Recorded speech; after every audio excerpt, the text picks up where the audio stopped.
Do you ever feel like you're constantly waiting for clients to make decisions whilst you're sitting there tapping your fingers, waiting for them, and all the while frustratingly not able to make any progress in the project? Well, if that is happening, then honestly, you are in good company because it happens to so many designers. But what many designers don't realise about this is that actually being endlessly patient with those slow decision-making clients isn't just frustrating for you, it can actually damage your business, and potentially it means that you have to turn away other clients whilst you're waiting for them to make a decision. So, what can you do about it? Well, in this video, I'm breaking down exactly how you can go about setting decision deadlines that are going to protect your business so that you can stop losing money on indefinite project delays. If you've ever had to turn away ideal clients because at the end of the day they just can't commit to realistic timelines, then this video is going to be a game changer for your business, because I'm going to show you exactly how to manage those client decisions professionally, but also diplomatically without damaging those relationships too. I've seen so many talented designers burn out because they're holding calendar slots indefinitely for those clients, meaning that they're missing opportunities and sometimes doing unpaid redesign work when products get discontinued just simply because their clients dithered and dithered about decisions. We've all been there, right? I'm Kate Hatherall, and here at the Interior Designers Hub, we teach people how to get qualified as interior designers and then how to set up, grow and run successful, thriving interior design businesses. If you're looking to strengthen your interior design business systems, then download our business roadmap to discover the essential steps for building and growing a profitable practice. And the link for the roadmap is beneath this video. So does this story sound familiar to you? You presented your concept to a client, I don't know, let's say 6 weeks ago. And in that time, you followed up 3 times with gentle emails and gentle reminders, and yet frustratingly, you hear nothing back. Meanwhile, you've had to turn away 2 potential projects because you're holding calendar space for this one client's response. And then, when the client finally gets back to you, their sofa's been discontinued, the wallpaper that they loved is out of stock, and essentially you need to start the design process again from scratch. What a waste of time, and isn't it frustrating? But here's the thing. Most designers actually think that being patient with those decision makers is giving good client service, and that they actually worry about appearing a bit pushy or actually unprofessional. And so what people tend to do is to accommodate those indefinite delays, and then they always make themselves available when the clients are ready and at the client's pace.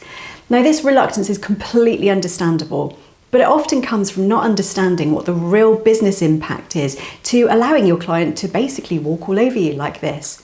You see, when you don't track the actual costs, that's costs in terms of lost opportunities, extended deadlines, the disruption to your cash flow, it's really easy to underestimate why those deadlines for decisions matters. Now, if you are doing this, as many people are, you might be unintentionally holding those valuable calendar slots that could actually be generating you income, or overbooking yourself and creating stress when multiple projects suddenly accelerate. And we need to make sure that you've got a really clear system for moving those projects through smoothly. Now, the hidden costs of all of this can compound really quickly. Every day that a project sits in limbo is a day that you can't confidently book new clients. So you may have completed design work weeks ago, but you can't invoice for the next phase because you're still waiting for client approval. So how long should you give clients to make decisions? Well, honestly, 7 to 10 days provides plenty of time for thoughtful decision making without compromising your project's momentum. Now, 7 days works really well for most decisions. So for simple FF&E selections, for colour approvals, for refinements to a concept, for example. Now, honestly, for more complex decisions that involve kind of significant investment or a major design direction change, then probably 10 days is a bit more realistic and gives a bit more flexibility, allowing that extra time for consideration. But importantly, you're still ring-fencing that time and maintaining momentum.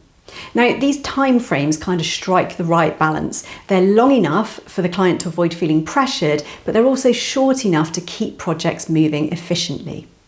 So, how do you then get clients on board with this and communicate it to them? Well, a lot of it essentially is about the way that you present it to them as the way that your system runs. So be upfront about your timescales and frame them as professional project management milestones rather than them being pressure tactics. So you can say something to them like, for example, okay, so we want to make sure that we can source your preferred products and maintain the project timeline that we've discussed. So I'm going to need your feedback within 7 days of each presentation. So please set aside time to discuss those changes. Now, another thing to realise, of course, is that not all decisions need such a long time frame either. So yes, of course, major concept decisions like overall design direction or significant layout changes obviously are going to warrant the full 7 or 10 days. Standard furniture and fabric selections are going to need around 7 days. But those minor adjustments like switching out similar accessories might only need, say, 3 to 5 days. And yeah, absolutely, for all of these timescales, you absolutely want to be building this into your contracts.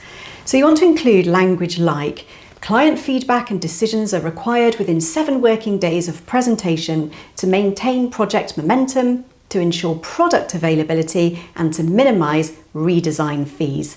So that way it's really clear about the importance of those decisions. All right, so here's what you can do now to take some action. Firstly, I want you to review how you currently handle client decisions. Are you giving specific timeframes or just hoping that clients will respond quickly? Secondly, update your contract language to include clear decision deadlines with reasonable consequences for delays.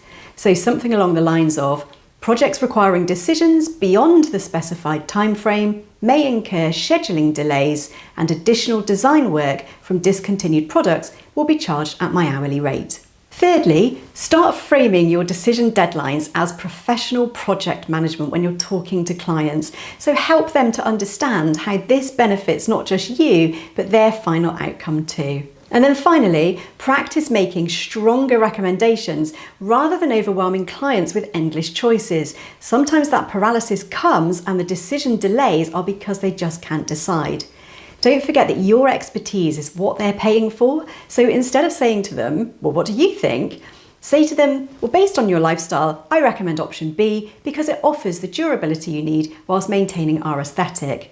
You see, you are there to guide them and to give your professional expertise. You're not meant to be there giving them a sort of infinite Argos catalogue equivalent of every product that could possibly match the brief. You're there to discern what's right for them.